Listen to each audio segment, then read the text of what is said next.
الحمد لله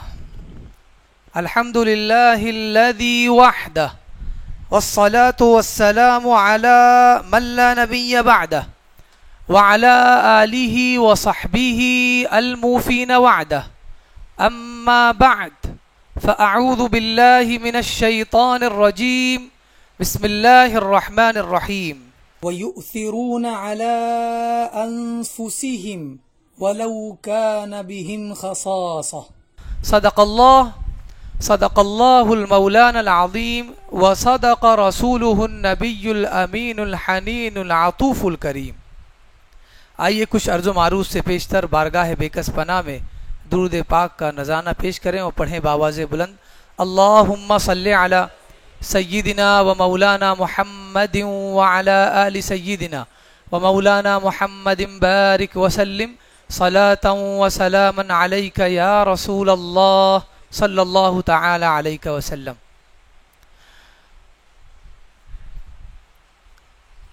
آپ تمامی حضرات یہ بہتر جانتے ہیں کہ یہ مہینہ بڑے پیر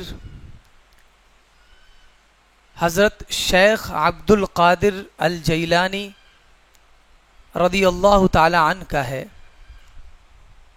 اور اسے ہم 11ویں کے نام سے جانتے ہیں۔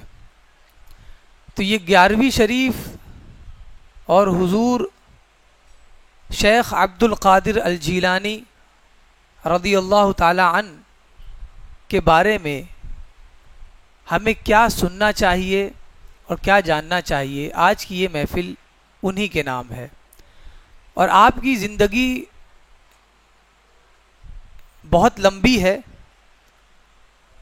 اور آپ کی زندگی کے کئی گوشے ہیں، لہٰذا میں نے ان کی زندگی کے کئی گوشوں میں سے ایک گوشہ لے لیا اور اسی پر میں آج بات کروں گا، اور وہ گوشہ ہے حضرت غوث پاک رضی اللہ تعالی عنہ کا اخلاق۔ آپ کے اخلاق کریمہ اور عادات محمودہ کیسی تھی، اس کے بارے میں آج کا یہ خطاب ہے۔ میں نے آیت کریمہ پڑھی جس میں اللہ تبارک و تعالی ارشاد فرماتا ہے وَيُؤْثِرُونَ عَلَىٰ أَنفُسِهِمْ وَلَوْ كَانَ لَهُمْ خَصَاصَةٌ، اور وہ اپنی جانوں پر ان کو ترجیح دیتے ہیں، یعنی دوسروں کو ترجیح دیتے ہیں اگرچہ خود انہیں اس کی ضرورت ہو۔ یہ آیت کریمہ کا پس منظر اس طرح سے ہے کہ اولیاء کے بارے میں بتایا گیا اس آیت کریمہ میں کہ اولیاء کی بہت ساری علامتوں میں سے ایک علامت یہ بھی ہے کہ وہ چیز جو ان کے پاس موجود ہے اور انہیں اس چیز کی بے تحاشا ضرورت بھی ہے، اس کے باوجود اگر ان کے سامنے کوئی سائل اور منگتا آ جائے جس کا مقصد یہ ہو کہ وہ چیز حاصل کرے جو شیخ صاحب کے پاس ہے، تو وہ اس میں بالکل پسو پیش نہیں کرتے، بلکہ وہ چیز جو ان کی ضرورت کی ہے وہ بھی اٹھا کر اس سائل اور منگتے کو دے دیتے ہیں۔ تو اللہ تبارک و تعالیٰ نے یہی فرمایا کہ وہ لوگ جو اپنے آپ کو دوسروں پر ترجیح نہیں دیتے بلکہ دوسروں کو اپنے آپ پر ترجیح دیتے ہیں، اور جو چیز کی انہیں خود ضرورت ہوتی ہے وہ دوسروں پر نچھاور کر دیتے ہیں۔ تو اسی آیت کریمہ کے پس منظر میں غوث پاک کے اخلاق اور ان کی عادات کے بارے میں ہم کچھ گوش گزار کریں گے۔ حضرت غوث پاک رضی اللہ تعالی عنہ کی جو اخلاق ہے، اخلاق صرف ایک چیز کا نام نہیں ہے، بلکہ اخلاق کی پوری عمارت بہت سارے خصائل اور عادات پر مشتمل ہے، یعنی بہت ساری عادتوں کا نام اخلاق ہے، صرف اخلاق کسی ایک چیز کا نام نہیں ہے۔ حضرت کے اخلاق میں سے سب سے پہلا تھا سچائی، اور دوسرا الکرم والایثار، سخاوت اور قربانی، اور تیسرا ہے الصبر، صبر کرنا، والحلم اور بردباری، صبر اور بردباری، والتقوی والورع، اور تقوی اور پرہیزگاری۔ یہ آپ کے خصائل حمیدہ تھے، یہ آپ کے اخلاق تھے جس پر آپ عمل پیرا رہے اپنی زندگی تک، اپنی آخری سانسوں تک۔ ان اخلاق کو آپ نے اپنے اندر سمائے رکھا اور دوسروں کے لیے یہ درس دیا. تو آپ ایک مبلغ بھی تھے, ایک داعی بھی تھے, اسلام کی دعوت دینے والے بھی تھے, اور آپ کا عمل دین کے امور اور احکام پر اس قدر کڑا تھا جس سے یہ دعوت ہمیں پہلے ملتی تھی کہ داعی کے لیے اسلام کی دعوت کا کام یہی ہے کہ وہ اسلام کے احکام پر خود عمل کرے. آپ جس چیز کی رغبت اور انٹرسٹ کسی کو دلانا چاہتے ہو کسی بھی کام کی, تو سب سے پہلے چاہیے کہ کام وہ خود آپ بھی کریں. ہم چاہتے ہیں کہ ہمارا بچہ نمازی ہو جائے, ہر بڑا چاہتا ہے کہ میرا چھوٹا اللہ کا قرب حاصل کرے, نماز کی پابندیاں کرے, بڑوں کا ادب کرے. ہر انسان یہی چاہتا ہے. اسی طرح ہر سیٹ اور باس یہ چاہتا ہے کہ میرا ماتحت, میرا امپلائی میرا فرما بردار رہے. لیکن آپ ذرا غور کریں تو پتہ چلے گا کہ یہ جتنے بھی اوپر والے لوگ ہیں یہ خود اپنے اوپر والوں کے لیے فرما بردار نہیں ہے. یعنی وہ کام جس کی یہ دوسروں کو تلقین کر رہے ہیں خود اس پر عمل پیرا نہیں ہے. تو پتہ یہ چلا کہ اگر آپ بھی بڑوں کا ادب کریں اور اپنے چھوٹوں سے امید رکھیں کہ وہ بھی میرا ادب کریں تو بالکل وہ ادب کریں گے. لیکن جب وہ خود آپ کو دیکھتا ہے اپنے بڑوں کی بے ادبی کرتا تو وہ خود اس کام کو کرنے میں کوئی جھجک محسوس نہیں کرتا ہے. یہی حال والدین کا ہے. وہ چاہتے ہیں کہ ہمارا بچہ نماز کا پابند بنے, لیکن بچوں نے کبھی اپنے والدین کو دیکھا ہی نہیں کہ مصلی اٹھا کر وہ اپنے گھر میں یا اپنے روم میں بچھاتے ہوں اور اپنی قضا نمازوں کو یا وہ نمازیں جس کے لیے وہ مسجد نہیں جا سکے وہ ادا کرتے ہوں. وہ دیکھتا ہے کہ اذانیں ہوتی ہے اس کے باوجود میرے والد گھر میں ہی ہوتے ہیں, نہ میری والدہ اپنے کچن کو چھوڑ کر نماز کے لیے جاتی ہے. یہ ساری چیزیں دیکھنے کے بعد بچہ یہی سیکھتا ہے اور اسے یہی تبلیغ اور یہی پیغام ملتا ہے کہ جو میرے والدین کر رہے ہیں وہی حق اور وہی سچ ہے. اس کے بعد والدین چاہتے یہ ہیں کہ ہمارے بچوں کو مولانا صاحب نیک بنا دیں. یہ کیسے ممکن ہے کہ جس چیز کی تبلیغ آپ نے صغر سنی میں یعنی بچپنے میں انہیں کر دی اور انہیں سمجھا دیا کہ عبادات کچھ نہیں ہے, اطاعت کچھ نہیں ہے, فرما برداری کچھ نہیں ہے, بڑوں کا ادب کوئی معنی نہیں رکھتا, چھوٹوں پر شفقت کوئی معنی نہیں رکھتا. آپ نے جب یہ سکھا دیا ہے, اب کیسے کسی عالم دین سے یہ امید رکھتے ہیں کہ وہ آپ کے بچوں کو نیک و صالح بنا دے, جبکہ آپ کا سب سے بڑا کنٹریبیوشن آپ کی بچوں کی زندگی میں تھا اور آپ نے وہ کبھی نہیں کیا.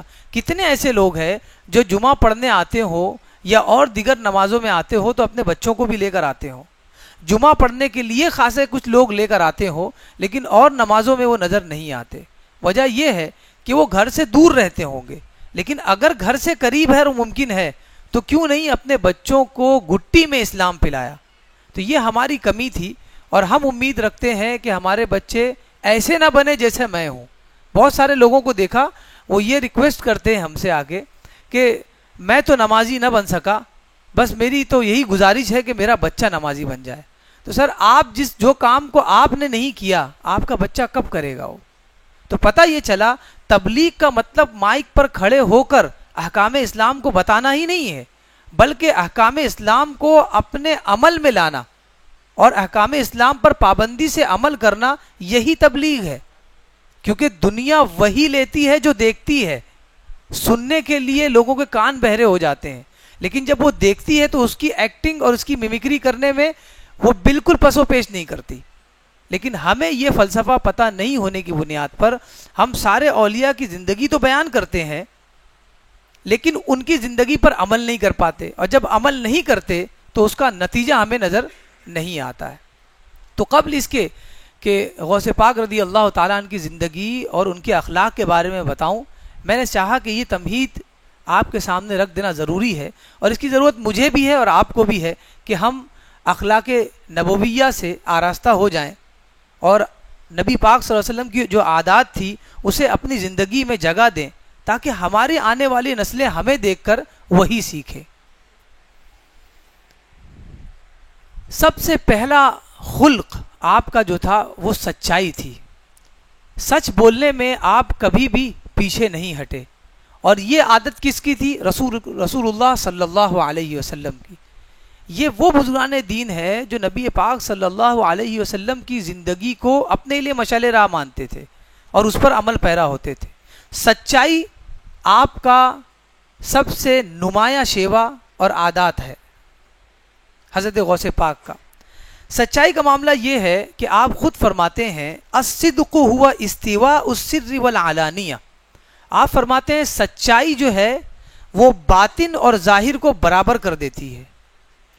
آپ نے اگر سچ کہا کسی بارے میں تو جو آپ کا باطن ہے یعنی جو نظر نہیں آتا اور جو ظاہر ہے یعنی جو آپ بول رہے ہو یہ دونوں میں یکجہتی ہو جاتی ہے. بعض اوقات ہم یہ کرتے ہیں کہ جو کام کے لیے ہمیں بھیجا گیا ہم وہ کام نہیں کرتے اور جب دوبارہ اس کے بارے میں باز پرس ہوتی ہے کہ کیا تم نے وہ کام کیا تو ہم کہہ دیتے ہیں کہ ہم نے وہ کام کیا. تو میرا قول اور میرا فعل دونوں میں تضاد نظر آیا اور اسی تضاد کو جھوٹ کہتے ہیں. اور جب قول اور فعل یعنی ظاہر اور باطن ایک ہو جائے اسی کو سچ کہتے ہیں. بالکل آسان سی تعریف بتائی کہ سچ صرف یہ ہے کہ جو آپ کے دل میں ہو وہی آپ کے سامنے بھی آئے اور وہی لوگوں سے آپ کہو بھی. اس کے بعد فرماتے ہیں یہ سچ جس کو کہتے ہیں لوگ, آج آپ مارکیٹ میں چلے جائیں بڑے بڑے بیوپاریوں سے آپ ملیں اور کارپوریٹ سیکٹر کے لوگوں سے ملیں, آپ بڑے بڑے کروڑ پتی ہیں ارب پتی ہیں, ان سے آپ ملیں ان سے آپ یہ کہیں کہ آپ سچ بولو تو میرے خیال سے سب سے مشکل کام ان کے لیے کیا ہے, یہی ہے اور وہ ہے سچ کہنا. میں تو یہی سمجھا ہوں آج تک جو میں نے اینالائز کیا ہے اپنی زندگی میں کہ بڑے بڑے بیوپاریوں کو میں نے کہا کہ سچ سب سے عظیم چیز ہے, اس پر آپ عمل پیرا ہو جائے اس کے بعد آپ کو غریبوں کو کھانا کھلانا اور دیگر چیزیں کرنا, ٹھیک ہے, صدقات کے بکرے دینا, اس کی ضرورت میرے خیال سے نہیں پڑے گی. وہ اللہ کے لیے آپ کریں نفلی طور پر. ادروائز آپ کے اوپر جو کرائسس آتا ہے, جو مندی کا شکار آپ ہوتے ہیں, اس کے بعد جو جانور ذبح کر کے مدرسوں میں اور یتیم خانوں میں دیتے ہو, اس کی بنسبت آپ کے لیے یہ بہتر تھا کہ آپ سچ کا دامن پکڑ لیتے. تو آپ بہت امیر تو نہیں ہوتے لیکن روڈ پر بھی نہیں آتے. لیکن مسئلہ یہ ہے کہ ان کا ایک ہی جواب ہوتا ہے کہ سر یہ کیسے ہو سکتا ہے, یہ تو ممکن ہی نہیں ہے. سچ بولنے کا مطلب تو سر یہ ہوا کہ ہم اپنے سامنے والی وہ پارٹی جس سے ہم ڈیل کر رہے ہیں اس کو اپنے دل کی بات بتا دیں, جبکہ پورا کاروبار تو دل کی بات پر منحصر ہے کہ اگر میں نے اپنے اندر کی بات بتا دی تو کاروبار کا معاملہ ہی ختم ہو گیا. تو ہم نے جو گیپ رکھا ہے وہی تو کاروبار ہے, وہی ہمارا کاروبار ہے. اگر اس طرح سے ہم بالکل جو ہے صاف ستھرے ہو جائیں گے آئینے کی طرح تو یہ تو بہت مشکل ہے. کچھ نہ کچھ ہڈن چیزیں رہتی ہے جس کی بنیاد پر ہم کاروبار کرتے ہیں. میں نے کہا اسی کو کیا کہتے ہیں, جھوٹ, کہ جو آپ کے دل میں ہو وہ آپ کی زبان سے نہ نکلے بلکہ اس کے مخالف آپ کی زبان سے نکلے. اب بتائیے کہ اس سچ پر عمل کرنا کتنا مشکل ہے. اس کی وجہ بھی ہے, جو چیز جس لیول کی ہوتی ہے اس لیول پر عمل کرنا مشکل بھی ہوتا ہے. اگر چھوٹے لیول کی ہو تو آپ عمل کر سکتے ہیں, لیکن اگر بہت اونچے لیول کی ہو اور اس پر عمل نہیں ہو رہا ہو تو آپ سمجھ سکتے ہیں کہ وہ ہمارے لیول اور ہماری طاقت سے باہر ہے. اب آئیے کہ اس کا لیول کیا ہے سچائی کا, غوث اعظم سے پوچھتے ہیں. فرماتے ہیں وَهُوَ يَأْتِي بَعْدَ دَرَجَةِ النُّبُوَّةِ. آپ فرماتے ہیں کہ سچ بولنا ایک ایسی عادت ہے جو نبوت کے بعد سب سے بڑی نعمت ہے. نبوت, نبی ہونا, یہ اللہ تبارک و تعالیٰ کی جانب سے ہے.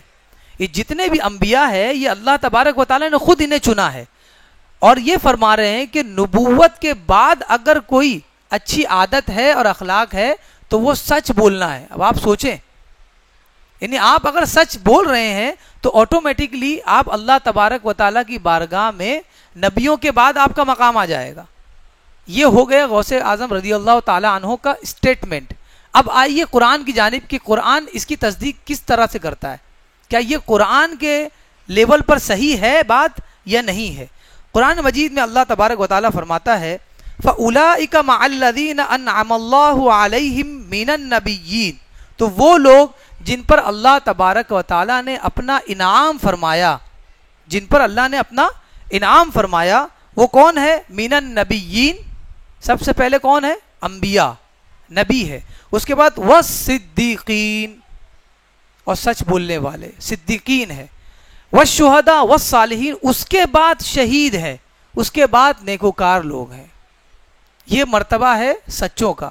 تو پتہ یہ چلا کہ سچائی پر ہم اس لیے بھی عمل پیرا نہیں ہو پاتے کہ یہ سچائی بہت کچھ لوازمات کو چاہتی ہے. ہمارے اعمال اتنے اچھے ہیں نہیں کہ ہم سچ بول سکیں. ہمارا باطن اتنا گندا ہے کہ اگر ہم لوگوں کے سامنے لائے تو کوئی دوسرے دن سے سلام نہ کرے. اس لیے پہلے ضرورت ہے سچ بولنے کے لیے کہ ہم اپنے اندر کو صاف کریں. جب ہمارا اندر صاف و ستھرا ہو جائے گا تو اس کے بعد ہم باہر بول سکتے ہیں. کیوں؟ کیونکہ ہمارا اندر تو صاف ہے. کوئی ایسا انسان آپ کو نہیں مل سکتا جو اپنا آپ جو اس کا گندا ہے، جو اپنے اندر کی غلطی اور خامی ہے، وہ لوگوں کے سامنے رکھ دے اس بنیاد پر کہ میں سچا ہوں. کوئی نہیں ملے گا. اپنی جان سے لوگوں کو زیادہ پیار ہوتا ہے اور جان سے زیادہ اپنی عزت سے پیار ہوتا ہے. تو کوئی اپنی ہی رسوائی کیوں کرائے گا دوسروں کے سامنے؟ تو پتہ یہ چلا کہ سچ بولنے کے لیے پہلا اسٹیپ یہ ہے کہ آپ اپنے اندر کو سدھاریں. ہمارے کچھ لوگ سچ بولنے کی پوری کاوش کر ڈالتے ہیں، اس کے بعد کہتے ہیں کہ 2 ہفتے سے بول رہا ہوں لیکن اب نہیں ہو پائے گا. اس کی وجہ یہ ہے کہ آپ کے لیے جو پہلا بگنرز لیول تھا اس کو آپ نے پار کیا ہی نہیں اور ڈائریکٹ ایڈوانس لیول پر آپ چلے گئے. یہ کیسے ممکن ہے؟ تو پہلے آپ پہلی منزل کو طے کریں، پہلے مرحلے کو طے کریں. وہ یہ ہے کہ آپ کے اندرونی جو معاملات ہیں، جو خرافتیں ہیں، جو دوسروں سے نفرتیں آپ کے دلوں میں بھری ہے، دوسروں کے بارے میں آپ کے اندر حسد ہے، وہ سب پہلے نکالے. تب جا کے لوگوں کے سامنے آپ سچے ہو سکتے ہیں. ورنہ اگر آپ سچ بولنے کی ایکٹنگ کر بھی لیں تو کب تک کریں گے؟ یہ بھی ایک المیہ ہے. دوسری عادت آپ کی تھی الکرم والایثار. الکرم والایثار یعنی سخاوت اور قربانی. یہ بھی بہت ہی اچھی عادت ہے اگر ہم اپنے اندر اسے سمائیں. ظاہر سی بات ہے تقریر کرنے کا مطلب کیا ہوتا ہے؟ تاکہ ان چیزوں کو ہم سنیں اور اپنی زندگی میں اسے جگہ دیں.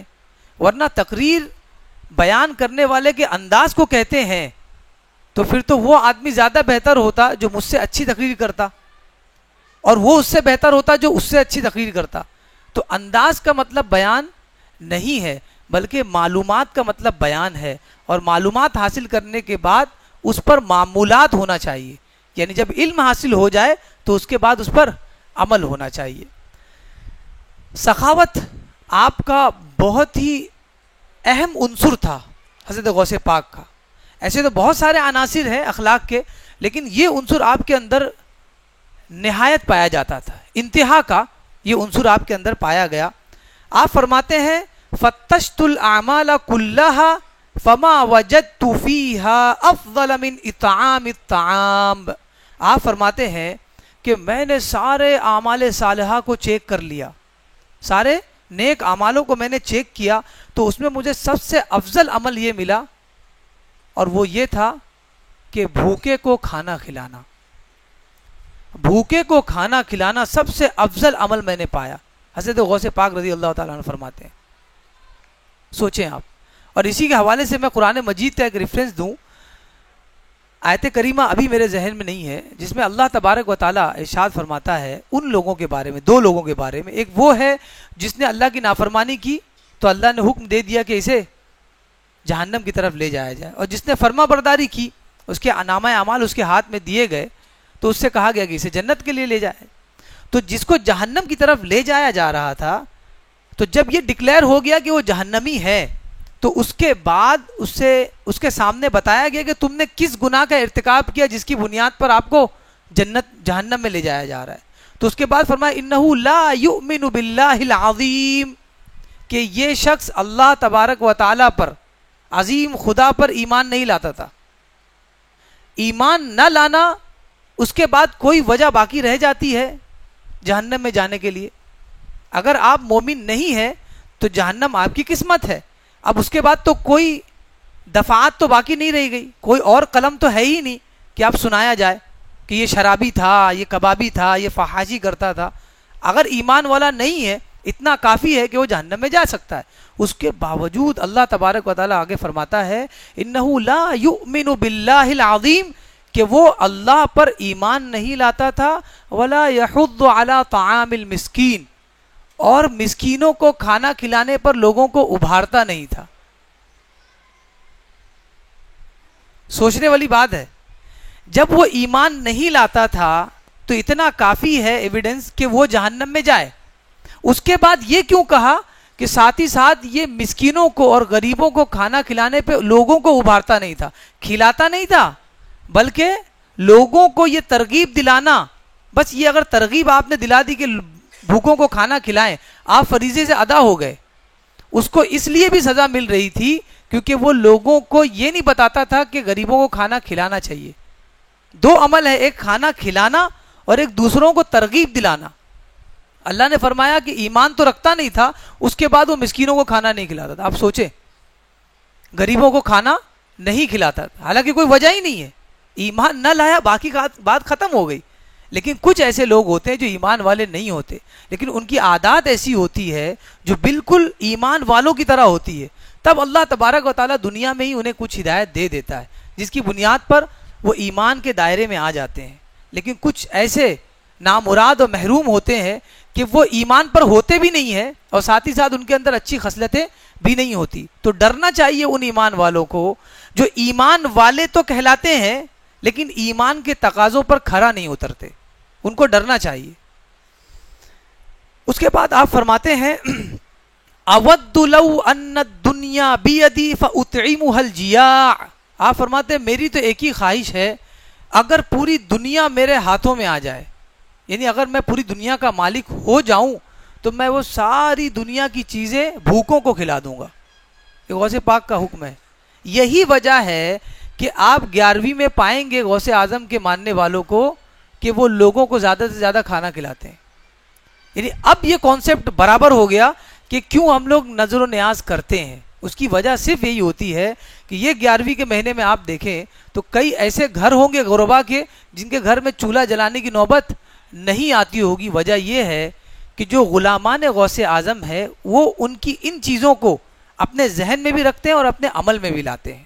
لیکن اس کے بعد اور ایک چیز میں کہنا چاہوں گا کہ یہ صرف 11ویں شریف کے مہینے میں اور اس کی مناسبت سے محدود نہ ہو, بلکہ یہ اخلاق حضرت غوث اعظم کا پوری زندگی تھا اور کوئی مہینہ اور دن فکس نہیں تھا.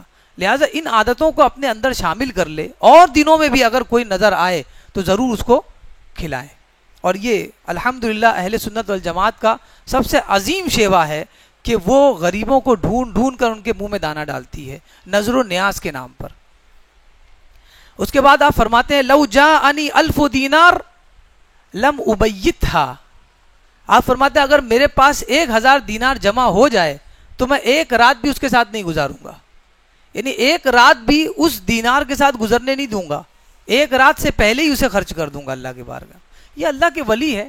ظاہر سی بات ہے ہم تو کیا ہے, غلام ہے, اور وہ ولی تھے, ان کا مرتبہ اور ہمارا مرتبہ, وہ غوث تھے اور ہم غلام غوث ہیں. تو ظاہر سی بات ہے اگر وہ 1000 دینار نہیں رکھ سکتے تو ہم کم سے کم 150 تو اللہ کی راہ میں خرچ کر ہی سکتے ہیں. یہ ہماری طاقت تو اتنی ہے. ظاہر سی بات ہے انسان اپنی طاقت کے ہی اعتبار سے کچھ کام کرتا ہے, تو یہ ہماری طاقت کے اعتبار سے کام ہے. اس کے بعد ایک واقعہ آپ نے سنایا, اس کے بارے میں کچھ لوگ ایسے بھی ہوتے ہیں کہ وہ نظر و نیاز کے نام پر بیچارے ان کے پاس پیسہ کم پڑ جاتا ہے. کچھ لوگ ایسے ہوتے ہیں اور باقی چیزوں میں ان کے پاس خرچ کرنے کے لیے بہت پیسے ہوتے ہیں, لیکن نظر و نیاز جس کا اہم مقصد غربا اور مساکین کو, جو ہمارے محلے میں ہے غریب لیکن بیچارے اپنے عزت کے ایسے مارے ہیں کہ لوگوں کو بتاتے نہیں کہ میرے گھر میں کھانا نہیں ہے, اور ضرورت اس امر کی ہے کہ ہم ان کے منہ میں دانہ ڈالیں جو اپنی عزت کو بچاتے ہوئے لوگوں کے سامنے بھیک نہیں مانگتے. لیکن افسوس صد افسوس کہ ہم انہی کو 2 دانہ ڈالتے ہیں جو بھیک مانگے. اس وجہ سے اب یہ معیار بن گیا ہے کہ اگر چاہیے تو بھیک مانگو, جبکہ غوث اعظم نے ہم سے فرمایا کہ تم تلاش کرو, اس لیے کہ بھوکے کو جب آپ کھانا کھلا رہے ہو تو یہ تمہارے لیے بھلا ہے. تو اب اس دور میں تو یہ مشکل ہو گیا ہے جاننا کہ کون اصل میں بھوکا ہے. اور اگر آپ اپنے ہی ایریے کے محلے کے ہیں تو آپ کے لیے ضروری ہے کہ آپ تلاش کریں کہ کون میرا بھائی ایسا ہے جو بہت کڑک استری میں رہتا ہے لیکن اس کے گھر کے حالات بہت خراب ہے. کسی کے ظاہر پر مت جائیں, اس کے باطن کے بارے میں معلوم کریں. کیا وجہ ہے کہ لوگوں کے عیب ہمیں پتہ چل جاتے ہیں نکڑ پر بیٹھ کر, اور لوگوں کی کمزوریاں اور ان کی مسکنت اور ان کی بیماریاں نہیں پتہ چلتی. اس کی وجہ یہ ہے کہ لوگوں کی کمیاں ڈھونڈ لیتے ہیں ہم پوری محنت لگا کر, لیکن لوگوں کی جو مجبوریاں ہیں, جو فقر و فاقہ ہے, قسم پرسی ہے, اس کو تلاش کرنے کے لیے ہمارا دل ہی نہیں ہوتا ہے. جس کی بنیاد پر ہم تک وہ خبر پہنچتی نہیں، اور ہر آدمی لے کر گھومتا ہے، پتہ چلا اس کے بارے میں، آپ کو پتہ چلا اس لڑکی کے بارے میں، آپ کو پتہ چلا فلاں کے بارے میں، لیکن کوئی یہ بتانے والا نہیں ہے کہ کیا آپ کو پتہ چلا فلاں بھائی میرا بہت غریب ہے اور آج تو اس کے حالات بہت خراب ہے، تو کوشش کرتے ہیں کہ کچھ پیسہ جمع کر کے دے دیں۔ یہ نیک کام کرنے کے لیے ہمارا نکڑ نہیں بنا ہے، ہمارا نکڑ کس لیے بنا ہے؟ تاکہ ہم دوسروں کے عیب پر اپنا ہاتھ ڈالیں۔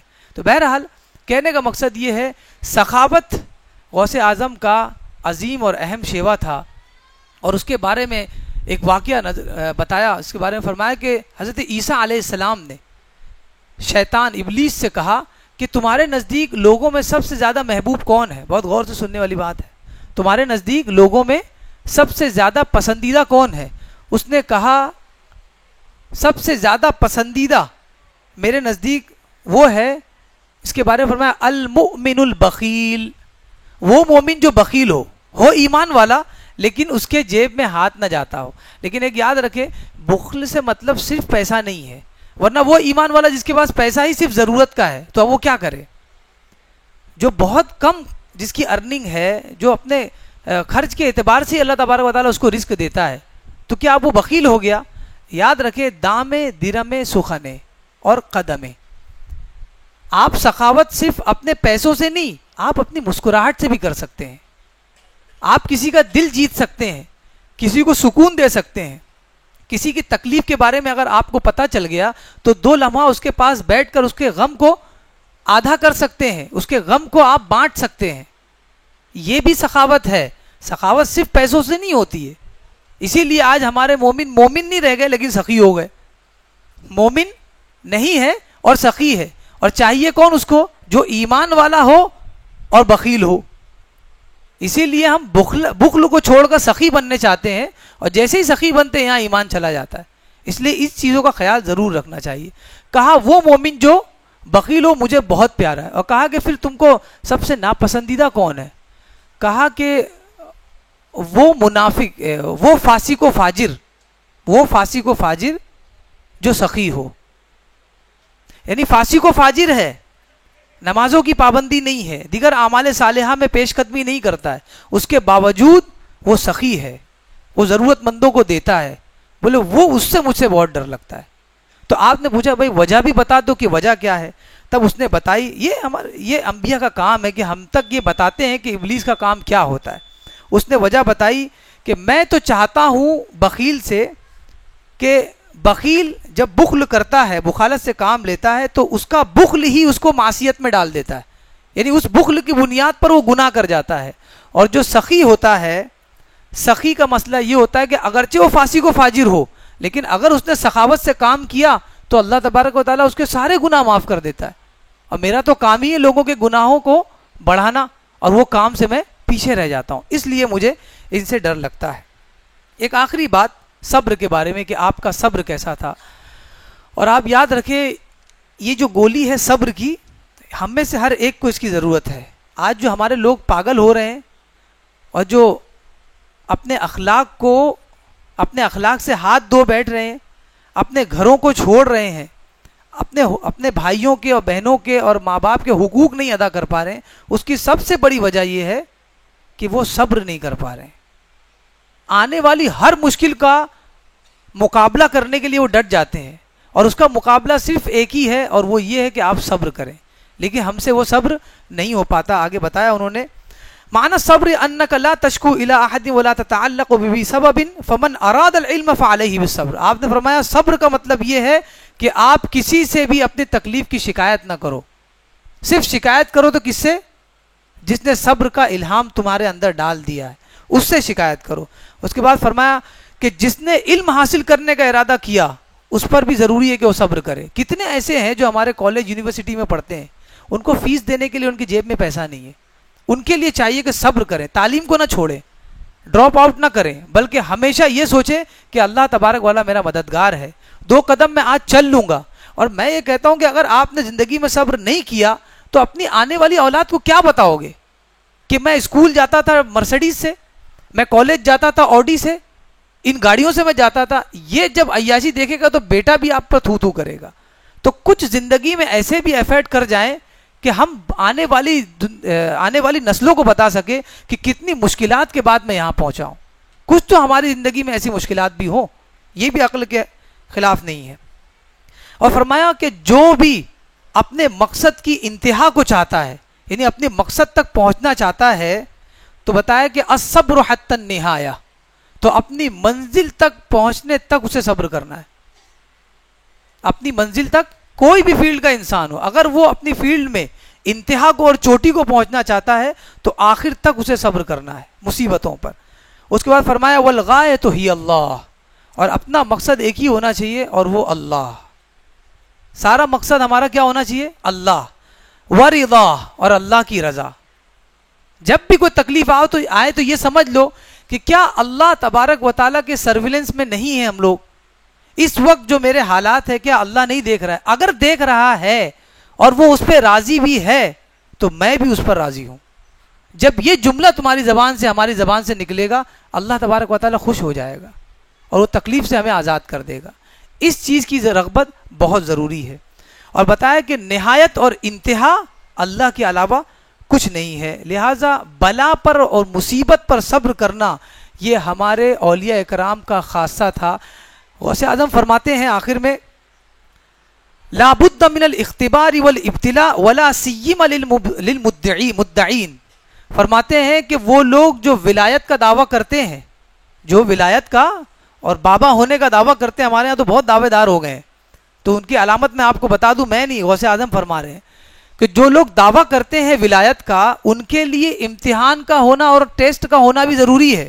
یہ کیا بات ہوئی کہ ہم انجینئر بن رہے ہیں تو دنیا بھر کا ٹیسٹ دے رہے ہیں, ہم بینک میں اگر مینیجر بن رہے ہیں تو دنیا بھر کا ٹیسٹ دیتے ہوئے ہمارا پروموشن ہوتا ہے. اور یہ کیا کہ اللہ کا ولی بناؤ, کوئی ٹیسٹ ہی نہیں ہے, کوئی امتحان ہی نہیں ہے, بغیر امتحان کے ڈائریکٹ اوج ثریا پر پہنچ گئے. تو اس کے لیے فرمایا کہ ضروری ہے کہ اللہ کے ولی کو کیا ہو, امتحان سے گزارا جائے. اور اس کے بعد آپ فرماتے ہیں لولا الابتلاء والاختبار لادعى الولایۃ خلق کثیر. آپ فرماتے ہیں اگر یہ امتحان اور یہ آزمائشیں نہ ہوتی تو ہم میں سے ہر ایرا غیرہ یہ کہہ دیتا کہ ہم ولی ہیں. اور یہی دن آج ہم لوگ دیکھ رہے ہیں. اللہ تبارک و تعالیٰ کی بارگاہ میں دعا ہے کہ ہمیں کہنے سننے سے زیادہ اس پر عمل کی توفیق عطا فرمائے. وما علینا الا البلاغ.